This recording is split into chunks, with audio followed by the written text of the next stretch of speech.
So ngayon, subukan natin ang gumawa ng masarap na embutido na may cheese at itlog at mayroong cheesy na ham. So gawa tayo ng embutido.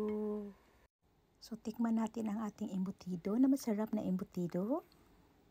So tikman natin ang ating embutido, everyone. Ito yung embutido natin. Wala lang, naglagay lang ako ng ketchup kasi nakikita ko kasi na masarap din talaga daw i-ano mo sa ketchup. No, mayroon siyang raisins, cheese, mayroon siyang cheese ham. So tikman natin. Masarap ang embutido. Masarap ang embutido. Nagustuhan to ng mga bata. Tayo din mga mga auto na.